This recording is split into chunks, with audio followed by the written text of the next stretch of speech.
Hi, homemade hair oil எப்படி பண்ணுறதுன்னு பார்ப்போமா? அதுக்கு முதல்ல என் சேனலை சப்ஸ்கிரைப் பண்ணாதவங்களாம் சப்ஸ்கிரைப் பண்ணிவிட்டு பாருங்கள். வீட்டிலையே எப்படி பண்ணுறதுன்னு பார்க்கலாம்.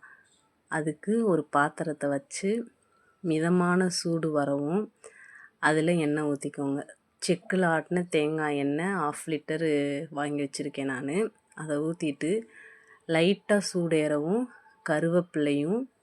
கருவேப்பிலை லைட்டாக பொரிஞ்சதும் நெக்ஸ்ட்டு செம்பருத்தியோட இலை, அந்த இலையும் ஒரு 10-15 இலை பிடுங்கி வச்சுருக்கேன். அதை போட்டு கொஞ்சம் பாயில் ஆகவும் வெந்தயம், ஒரு கையளவு வெந்தயம் போட்டுக்கோங்க. அது நல்லா கூலிங்காக இருக்கும்.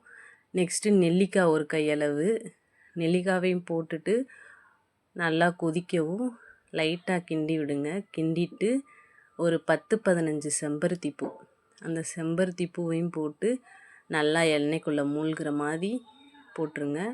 நெக்ஸ்ட்டு கருஞ்சீரகம் ஹேரை நல்லா பிளாக்காக வச்சுக்கிறோம். அதுக்கு அடுத்து வேம்பாலை பட்டை ஒரு 2-3 பட்டை, இது நாட்டு மருந்து கடையில் கிடைக்கும். அடுத்து ஒரு 5-6 மிளகு, சளி பிடிக்கிறவங்களாம், இந்த சேராதவங்க, சைனஸ் இருக்கவங்களுக்கெல்லாம் 5-6 மிளகு. அடுத்து ஒரே ஒரு பாதாமை தட்டி போட்டிருக்கேன். நெக்ஸ்ட்டு விட்டமின் இ கேப்சூலு ஒரு 2 சேர்த்துருக்கேன். அது ஹேர் க்ரோத்துக்கு நல்லாவே இருக்கும். அடுத்து ஆலிவேரா ஜெல்லு ஒரு கையளவு ஜெல்லை எடுத்து வாஷ் பண்ணிவிட்டு அப்படியே அந்த எண்ணெயில் சேர்த்துருங்க.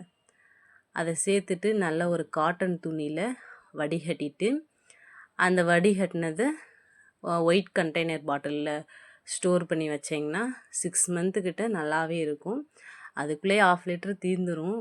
நல்லாவே இருக்கும். யூஸ் பண்ணி பாருங்கள், நல்ல ரிசல்ட் கிடைக்கும். யூஸ் பண்ணிவிட்டு எப்படி இருக்குன்னு கமெண்ட் செக்ஷனில் பண்ணிடுங்க. சப்ஸ்கிரைப் பண்ணாதவங்களாம் சப்ஸ்கிரைப் பண்ணிடுங்க.